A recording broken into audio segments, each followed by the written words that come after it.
Okay, so I came across this video that is put out by The Root. The Root is supposed to be, like a credible, like black issues oriented network, very influential. And this video was put out by the Root Institute, setting the agenda for Black America's future. So, it's about unpacking the attacks on critical race theory. Now, frequently, when we're discussing critical race theory, we are told stop listening to Fox News, stop, repeating right wing talking points. You're wrong. You don't know what you're talking about. That's not what we teach. That's not critical race theory. So, as you'll see, and I'll give the link to the original video in the description for this one, again, as I always do, that they, at the end of it, point out that the purpose of this video is to clarify what critical race theory is and what it's not. I'm not going to include the entire video, but you can go watch it if you want. But the point is, this is not just some right-wing fringe whatever. This is The Root. And the professor that they bring on to talk to about this is Brittney Cooper, who is a professor at Rutgers in the Department of Women's Gender and Sexuality Studies, of course. Associate Professor, Education is a PhD in American Studies, BA in English and Political Science. Research interests, Black women's intellectual history, Black feminist thought, hip-hop feminisms, hip-hop studies, race and gender representation in popular culture, digital feminisms, and new video, or new media. It gives her biography here. I'll provide this information as well. The point is, let's go through her courses. She offers hip hop, the birth and evolution, Black feminism, Black intellectual thought, issues and problems in women's studies research, introduction to women's studies, bringing rec, women, hip hop, and feminism, and also at Emory University, Black women writers, introduction to American studies, freshman composition writing is a practice of freedom. So she's legit, and she's been on TED Talks, and she says over the course of this conversation that she teaches critical race theory in her classrooms. So let's take a moment and look at what they said. And again, I'm just doing all this to establish this is not a right-wing source. This is not Fox News. This is not Donald Trump. This is not any of that. This is The Root, and this is the professor that they're interviewing. Let's have a look.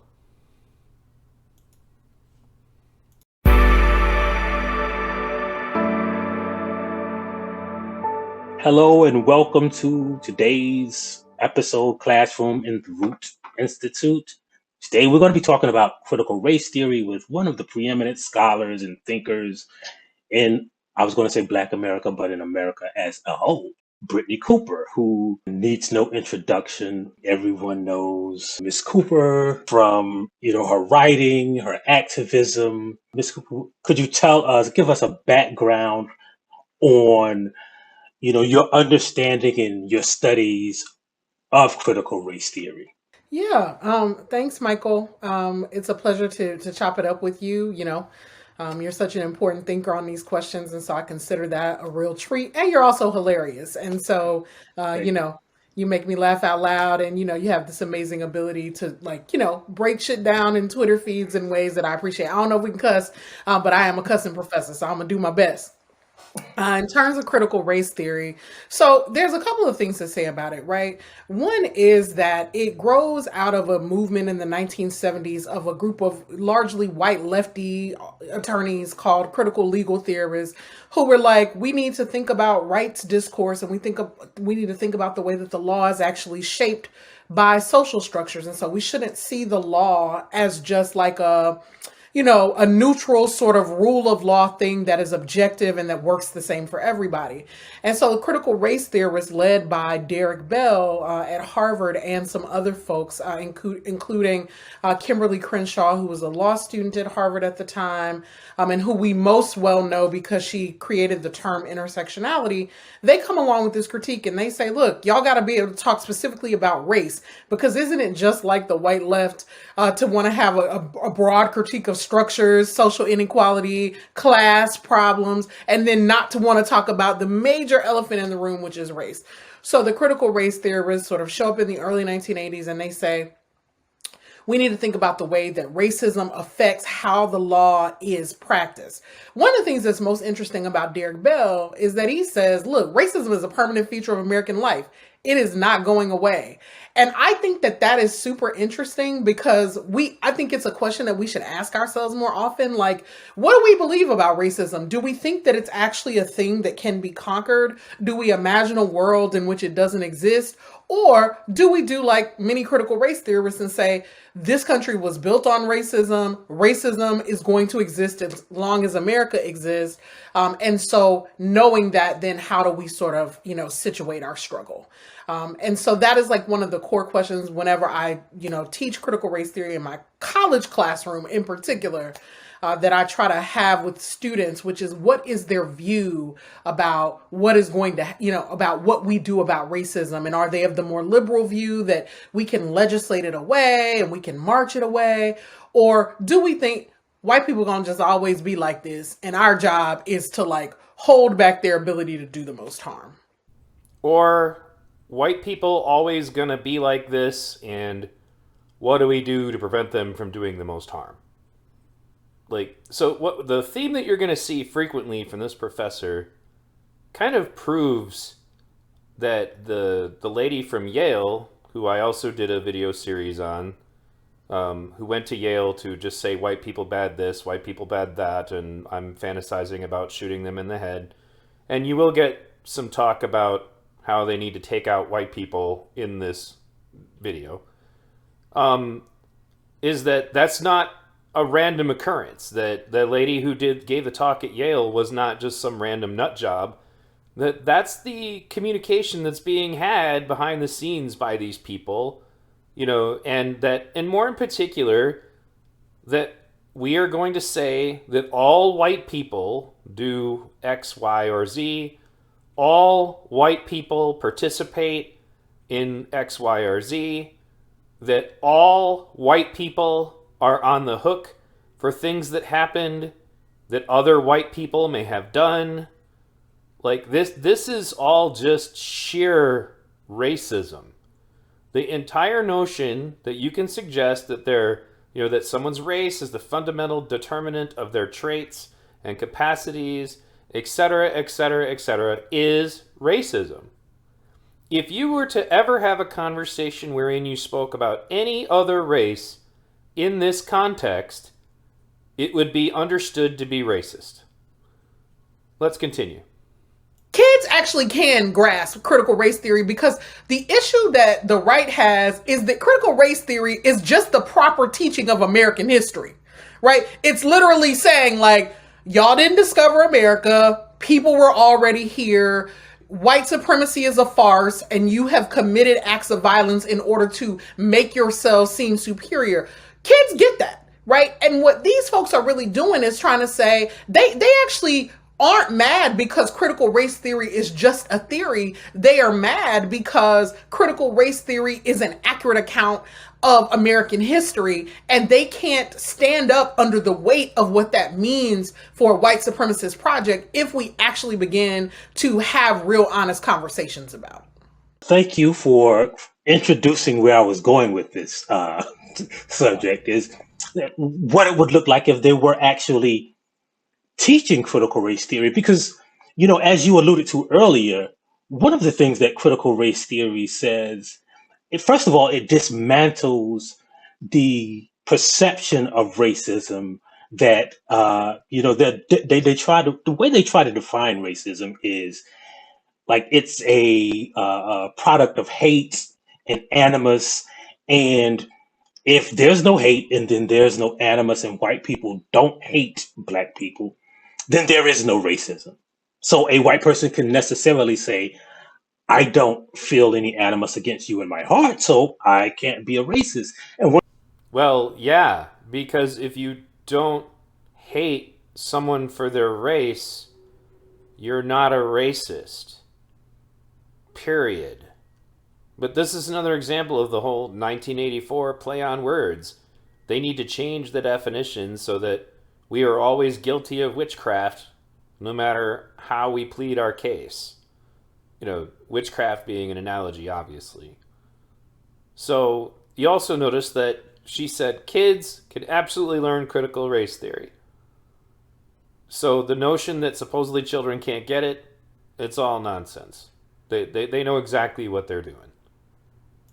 so what do you think about why do you think, like, aside from that fear of racism being dismantled, do you think that this accurate representation of history can occur without white people necessarily being upset? Like, is there anything in the racial history of America that white people have allowed to progress without pushback? Look, I think that white people are committed to being villains in the aggregate, right? But one Okay. White people are committed to being villains in the aggregate. What is racism again? A belief that race is the fundamental determinant of human traits and capacities. So, how is that not just racism? This is critical race theory, folks. Don't forget, this is your expert. This is on The Root. This is not on Fox. This is an expert professor from Rutgers University who teaches critical race theory, saying that white people are committed to being the villains on aggregate. Just how... this just speaks for itself. This is not some fringe weirdo. This is a professional professor who gets paid to teach this stuff. We're going to talk for a moment in just a bit about what they mean by an accurate depiction of history, too. real sort of issue here, and I've heard people sort of say it, is one, I think that white people viscerally fear. It's not that white people don't know, right, what they have done. They know. They fear that there is no other way to be human but the way in which they are human, which is to, so, like you talk to white people, and whenever you really want to have a reckoning about it, they say stuff like, it's just human nature. If y'all had all of this power, you would have done the same thing, right? And it's like, no, that's what white humans did. White human beings thought there's a world here and we own it. Prior to them, Black and brown people have been sailing across oceans, interacting with each other for centuries without total subjugation, domination, and colonialism, right? So I'm going to provide links to this in the description, along with many others. But this suggestion that she just made, remember, critical race theory is an accurate depiction of history that supposedly white people are uncomfortable with. As if people of color have never engaged in imperialism. And they absolutely have. There are several African kings who were known to be conquerors that made war on and conquered other African tribes for the purpose of domination and all the things that she claimed only white people do. So again, she's not a hack, supposedly. She's a professor. She holds PhDs. She teaches at Rutgers University, and she teaches critical race theory, and this notion that black people were perfect, peaceful, individuals, who are sailing across oceans, interacting with each other peacefully before white people showed up, it's just bullshit. It's just not true. And I'm not saying that makes black people any worse or better. I'm Native American, and I acknowledge that, for example, the Comanche were ruthless conquerors. That's just, it's just reality that every race on this planet has engaged in that kind of despicable behavior. So what she's saying is just absurd, And she's a professional educator, and she's teaching college kids this. We talked earlier about the 1619 Project. A woman won the Pulitzer Prize for a project that claims that the Revolutionary War was fought to preserve slavery, which is a flagrant lie. It's not true at all. Not in any way. Slavery went on in England well after that. There was no threat from the British Empire that they were going to liberate slaves. It's all a lie. And she won the Pulitzer for that. Not this professor, but the author of the 1619 Project. So again, I'm going to provide links. There are many African kings who engaged in imperialism in Africa. And it was the African kings who were engaging imperialism who would enslave the people that they conquered and then sell them into the Atlantic slave trade. Anyway, let's go. And one other brief point about that. When you go to black supremacist sites, they openly brag about the mighty conquering kingdoms of Africa. It's not right-wing propaganda. And that's important to say. And so they do this thing where they say, like, how white people have done humanity, how they have acted as human beings is the way all of us act. So they think black people are going to get them back. And I wouldn't be mad at the black people who want to get them back. But what I believe about black people is that we have seen what a shit show this iteration of treatment of other human beings means, and that my hope is that we would do it differently, you know, in the moments when we have some power. We will not do it perfectly, but I do think that all of us can sort of agree that a politics that says like there are superior and inferior human beings just isn't the way to go. And that's the thing that white people don't trust us to do, because they are so corrupt. You know, their thinking is so morally and spiritually bankrupt about power that they can't they fear viscerally, existentially letting go of power, because they cannot imagine that there's another way to be. It is either that you dominate or you are dominated. And isn't it sad that is spiritually who they are, and that they can't imagine a sort of more expansive notion of the world? Now, some of you may remember me sharing this earlier. This is a now deleted social media post that was a subject of a lot of controversy that was posted by a Black Lives Matter organizer from Ontario. Whiteness is not humanness. In fact, white skin is subhuman. All phenotypes exist within the black family.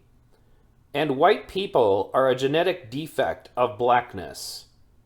White people have a higher concentration of enzyme inhibitors that suppress melanin production. They are genetically deficient because melanin is present at the inception of life. Melanin is directly linked to fertility and the human reproductive system. Melanin is directly linked to strong bones. Melanin is directly linked to the strength of the nervous system. Melanin is directly linked to the strength of the senses, such as vision and hearing. Melanin is directly linked to the strength of neurosystems, affecting capacities like intelligence, memory, and creativity. Melanin enables black skin to capture light and hold it in its memory mode, which reveals that blackness converts light into knowledge.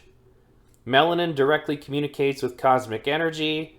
This is why the indigeneity of all humanity comes from blackness. We are the first and the strongest of all humans, and our genetics are the foundation of all humanity.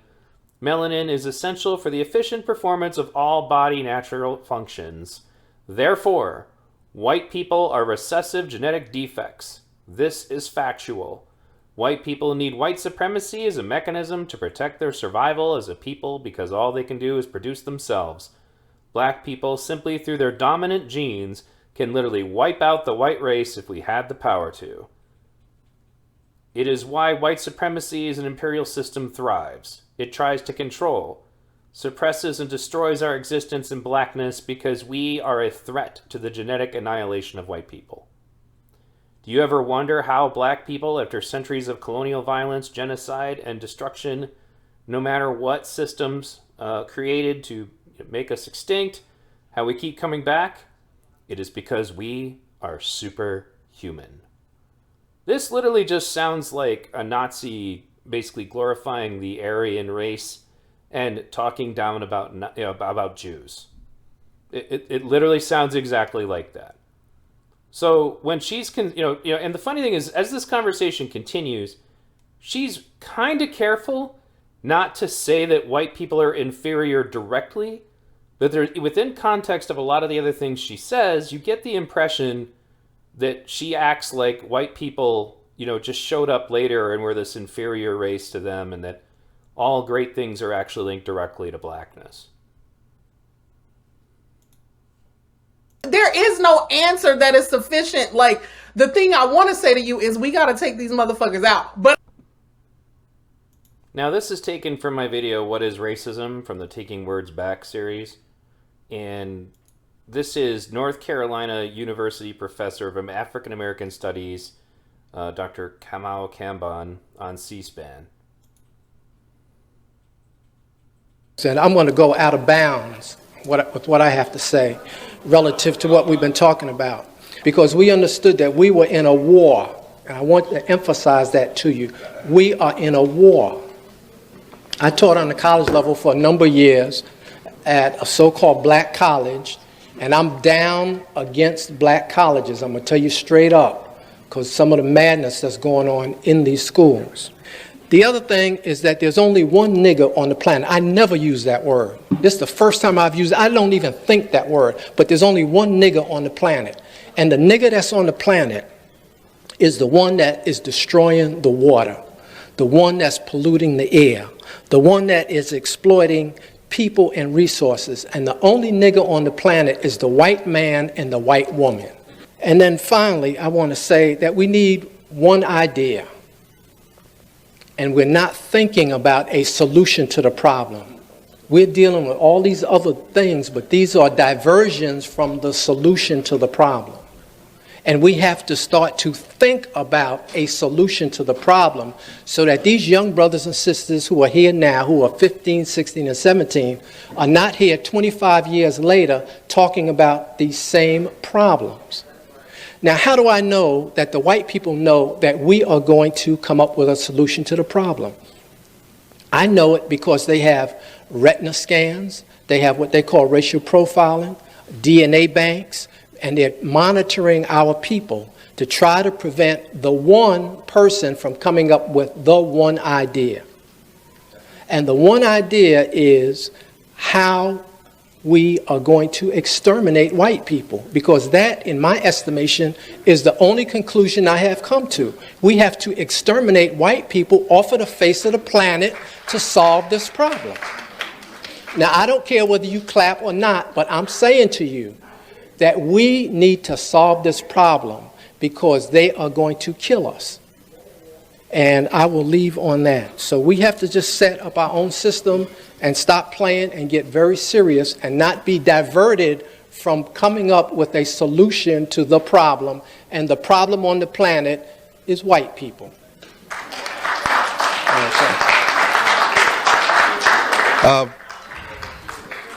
Be hard to follow that one.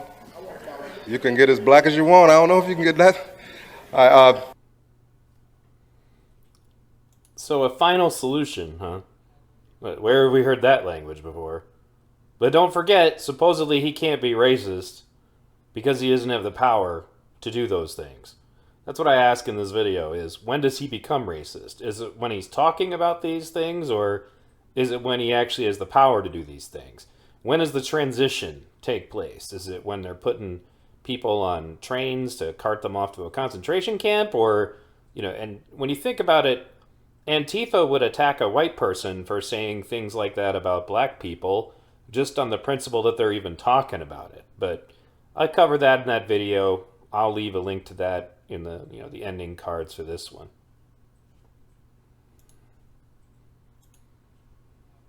Now, if that guy just sounds like some random crackpot, a lot of the things he's saying don't really sound that different. Like, he's just a one step further from her, and she does try to dial it back, that you can't just say, take these motherfuckers out. But you got to ask yourself, if you're studying critical race theory and these are the kinds of thoughts you have, how much more prodding would it take for you to reach the next level of radicalization to where you want to exterminate white people? It's a hateful ideology. It teaches that white people are villains, but want to be villains by the aggregate, as she put earlier. It teaches that white kids are born racist. I plan on doing a video about that later, because a flyer was passed around at my school specifically trying to tell people that white kids, and more specifically only white kids, are racist, like just by their nature. And they go out of their way to say that, and I'll get into that later. But there used to be channels with like whole montages of this kind of stuff, but channels that expose black supremacists have a tendency to disappear. So, and that's one of the reasons I have a BitChute. So be sure to, subscribe to my BitChute if you haven't already. I've also been uploading everything to Spotify. Who knows how long that'll last, but let's continue. I know, but like, we can't say that, right? We can't say, like, I don't believe in a project of violence. I truly don't. Because I think in the end that our souls suffer from that. And I do think that some of this is a spiritual condition. So here is where I land most days about white people. And I actually have been helping this by thinking about indigenous people, right? See, part of the challenge around whiteness is that it totally skews our view of everything, right? I gave this like TED talk about this some years back, and one of the reasons I was trying to think about it is like the world didn't start when white people arrived in America and tried to tell all the rest of us how things were going to go. There were people out here making worlds, Africans and indigenous people being brilliant, and, libraries and inventions and, vibrant notions of humanity and cross-cultural exchange long before white people showed up being raggedy and violent and terrible and trying to take everything from everybody. And that's really important because... So this is the myth that goes behind this. And the funny thing is Thought Slime did a video that I've been planning to debunk called Know Your Fash. And one of the things that's supposed to be a sign of fascism is when somebody has a racial superiority belief. And what did she just say? That black people and indigenous people were already brilliant with libraries and technology and so advanced before white people showed up looking raggedy. One of the things that always bothers me about this logic is that if they are really the supreme race, then why the hell were they conquerable? Why was it that the inferior raggedy race conquered them? And again, I don't think it's good that they were conquered or that anybody is conquered. But that's the part of the question that never seems to have a good answer, which in their like imagination, their dream delusional version of history, where they were actually the superior race and everything good that has been in the world was through them. That's the part that somehow just gets lost, is that white people were inferior, less intelligent, less developed, and somehow managed to conquer the amazing superior race that is black people. It's just stupid. It's just as stupid when you listen to Ku Klux Klan members, or Nazi skinheads try to imply that white people are superior to anybody else either. So anyway, let's move on. If we believe that history starts for us when white people drag us to these shores, then we can never get outside of the notion that this is going to be our existential struggle. Now, I don't think it's going to be solved in our lifetime, and maybe not even the lifetimes of a couple of generations of people to come after us. But I do fundamentally believe that things that have a beginning have an ending. All things that begin end. White folks are not infinite and eternal. Right? They ain't gonna go on for infinity and infinity. And that's super important to remember, that white colonialism and imperialism has a beginning. And in my way of thinking about the world, that means it has an end. And so part of what we are trying to do is to imagine what are the steps that we must take to get to the other side of this very inconvenient, epochal interruption of like Black and Indigenous world making. This inconvenient sidetrack in, Black and Indigenous world making that is whiteness. That if it weren't, this is just like a mild, like, inconvenience to them on their path to domination and world superiority, I guess. Anyway, let's continue. I think what critical race theory does ultimately is try to show them, like, oh, you can have some of this too, right? Like, it doesn't have to be you killing yourself. In other words, this is the only way you will survive is through equity. Because if you succeed in turning the entire population of this country into people like you, they gonna kill you, bro. Like, that's what I'm trying to tell them. Like, their greatest fear should be that Black people and non-white people in this country do not assimilate into the culture of this country, because it's gonna kill them. Like, to become what white people are means that you're gonna have to be ruthless about your survival. Yeah. And so the worst thing that could happen is for this country to keep seeing only through the lens of whiteness, right? Yeah. Because if you only learn that the way to have a revolution is to kill all the people here, like we did in 1776 and like we did in 1860, like, what do you think that skewed version of history is going to do to those little children, right? That's right. Right? It's going to say, well, I mean, there got to be some blood then. So you heard the guy. Remember, this is a presentation done by The Root on what critical race theory does. And apparently, what critical race theory does is teaches us that if we tried to assimilate people of color into our culture, they would kill us. That's what critical race theory does. This is not Fox News. This is not Ben Shapiro or some other right-leaning network. This is a presentation by The Root with a professor who teaches critical race theory, and she is not refuting anything this guy says. No, it's what you said. I mean, they're wholly unoriginal. Like, white supremacy ain't got bars. It has no bars, right? It has no hit. It's terrible. And I think of, and because we Black, it's always time for a good spades metaphor. And the thing that white people don't understand is that Black people are the original tricksters. So white people come to the table and they like, we about to run the board. And what I know about Black people is we be like, you know what, fuck it then. We bid blind nil. We don't need no books. We'll beat you with no books, right? Yeah. That is the essence of like that kind of Black improvisation. Like, okay, so you want to win all the books, but what if we just flip that shit and be like, we assume that you're going to lie, cheat, and steal and kill and try to take everything, but in the end, all you gonna end up with is some books, but we've out strategized you. And that is the magic that I think Black folks gotta sort of remember in the days when we are like, when whiteness is unrelenting, is that we are the masters of improvisation. It's like Ladies and gentlemen, I bring you critical race theory.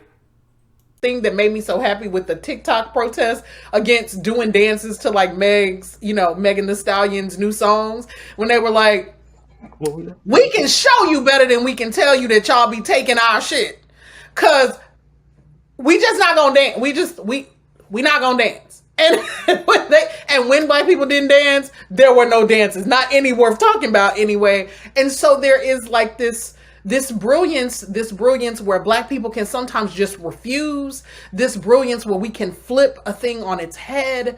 And that does give me joy and often leaves me on the floor. So all we have to do to prevent any more dancing from happening on this planet is for Black people to stop creating dances. And all dances were created by Black people, including in time periods before Black or white people encountered one another, apparently. This is critical race theory. This is an honest assessment of history that needs to be taught to your children.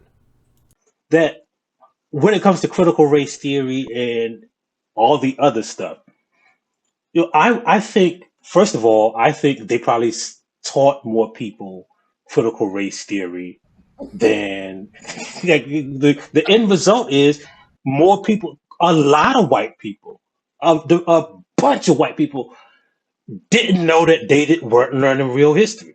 Right? They thought they were learning true history. They thought George Washington chopped down a cherry tree, and that all of the slaves were huddled and happy, and singing those songs. And the reality is that now, just because of our resilience and because they're stupid, people know now, even the most ardent anti-CRT people, right? They know now that they don't really know history. They know that there is even if they're against it, they know that there is a version of history out there that doesn't include them. And that's the most beautiful and resilient thing about all of this. I mean, literally at no point during the course of my education in the 80s did I ever learn or was I ever told that slaves were happily singing in the fields. That's just horse shit. And it's one of the biggest problems with all of this is that they imply that we were not being taught black history before they came around and tried to introduce critical race theory. Now, if they mean that in order for everything to work out better, we need to be told false history, like that apparently no dances existed without black people, or that the 1619 Project says that the Revolutionary War was fought to preserve slavery, even though that's ridiculous, and that we need to be taught that, black people in general are superior, whether it's just that we kind of really subtly, bring people to that conclusion or whatever. No thanks, not interested. And it's mostly because this is not just damaging to white people, it's damaging to people of color. I mean, I remember once reading in Ibram X. Kendi's book that there was a time period where he believed that white people were aliens and that's why they were so evil. He supposedly has since evolved past that. But again, these are the conversations that are taking place amongst themselves when they are discussing white people, when they are discussing critical race theory, and what role it plays in our society.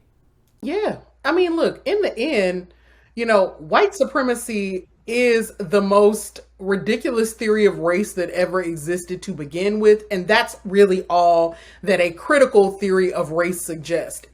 That's the thing. White supremacy is not history, it's not fact, it's not what actually is true. White people are not supreme, they are not superior, they are not better, and as we said, they are not original. But what they did was they just created a theory about how they thought the world worked, and then they literally browbeat, enslaved, chained, shot, killed, drowned, raped, and essentially subjugated a whole planet to make their theory true. That is the thing that they are learning. They ain't mad because critical race theory is untrue. They mad because it's true. They're mad because it exposes with stunning clarity and sort of clear, incisive clarity as well, just how ridiculous and absurd the idea that people who arrived on the planet millennia after black and brown folk had already been here, that they are the superior one. It's completely absurd, right? And so white supremacy is completely absurd racial theory being propagated to us as history. And that's, as the kids say, no cap, right? Like, that's the shit, is that white supremacy is all cap, big cap, all the time. It's just a complete and total lie that all of us have been forced to understand as history, and ain't nothing historical about it. Before we arrived on the planet, I guess she, like Ibram X. Kendi, believes we're aliens or something? But again, this is critical race theory. Supposedly not racist, not about hating white people or disparaging people. It's not about teaching your kids who happen to be white to hate themselves. It's not about teaching your kids of color that they should hate white kids. It's just history, guys. It's history with a bunch of embellishments, falsehoods, and exaggerations, but, it's history. It's like Frederick Douglass was out here tricking the white kid that lived on the plantation with him to teach him the letters, right? I bet I can learn it better than you. And the white boy would be like, you can't learn what an A is. And Frederick Douglass like, hey, you know what I mean? Like, they're not even smart. They're not even smart. White people are not even smart. But also, I think about it in this moment, and I think we just have a responsibility to say this thing too. It is the Mather family, Cotton Mather, Richard Mather, all them up in New England in the 1600s. They had a smallpox epidemic. Ibram Kendi talks about this in his book. The slave who they named Onesimus after the slave in the Bible survived the smallpox epidemic.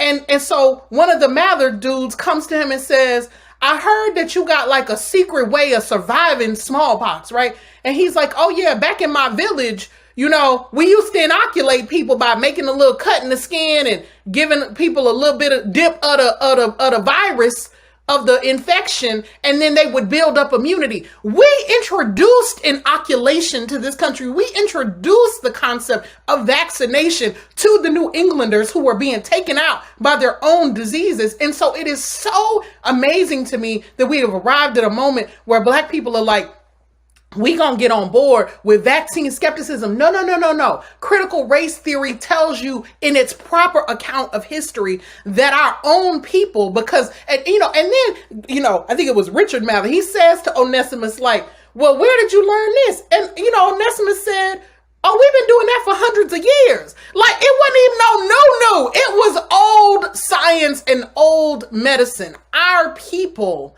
introduced the idea, and then in classic white people fashion, couple hundred years later, then a scientist shows up and rediscovers that you can inoculate people against the diseases. But no. And so Black people are the originators of so much that is good, of so much that saves lives and sustains new kind of projects.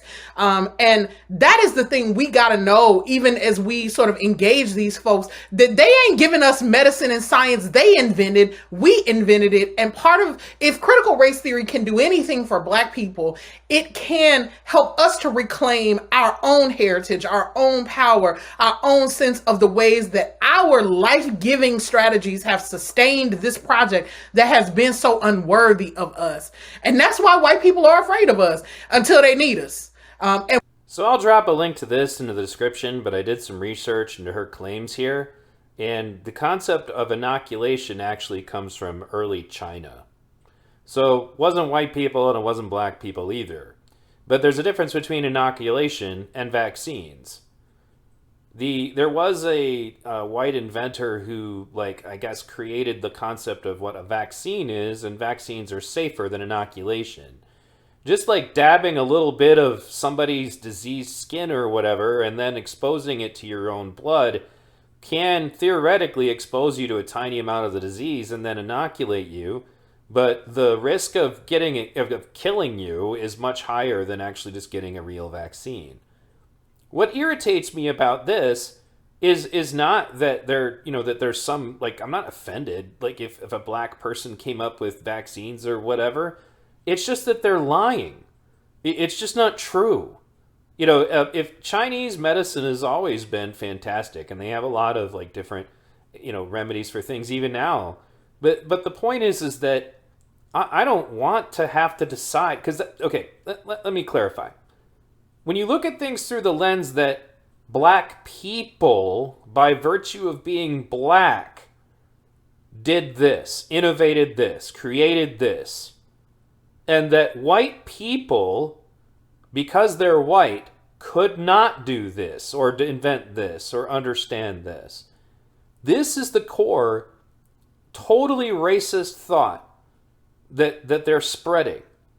That it's by virtue of being Black, that's a supremacy attitude. It's just as supremacist as the Aryan nation, the Nazis, the KKK. It's the same concept. When you suggest that black people collectively are responsible for every good thing, and then you also suggest somehow that black people collectively are not responsible for any of the negative things that people of color have done, like FBI crime statistics, for example, your logic is not consistent. And to be clear, as I said in my video about the truth about police shootings, while the crime statistics do prove to there being a cultural issue within the black community that is leading to more violent crime, it's not genetic, it's not racial. It's racist to make comments about an entire race and their collective guilt or responsibility for things done by people who just happen to have the same level of melanin or skin tone. That's backwards, ignorant thinking that is now being pumped into our education system and being treated as if it's wise, it's new wisdom, new information that is superior to our previous understanding of things, when the reality is it's simply a supremacist ideology repackaged with blackface. So why can't they just talk about the legitimate black scientists like Charles Drew, who developed the technology that we need in order to be able to give people blood transfusions? Why can't we just talk about George Washington Carver? Why do we have to invent stuff? And when I was taught about George Washington Carver, I literally would read more books about him because I thought he was a hero. I didn't care that he was black. It wasn't relevant to me that he was black. He was an American scientist, and he was brilliant. There's nothing wrong with that. But they got to make stuff up. They need to frame it in a direction that leads to supremacist thinking. So, to wrap it up, let's take a listen to, again, what is it that they were trying to accomplish here with this talk. I want to thank you for sitting down and having this conversation with the Root Institute and kind of teaching people what CRT is and what it's not, most of all. And so make sure you watch the rest of the videos during the Root Institute. So there you have it, folks. That's what this was about. Teaching people what CRT is and what it's not. I bring you critical race theory according to The Root and Brittney Cooper, professor at Rutgers University. Please share the hell out of this video, because this utterly dismantles so many lies being told right now about this. Thank you. Consider supporting my work on Patreon, Subscribestar, or PayPal. You can visit my website, v-radio.us.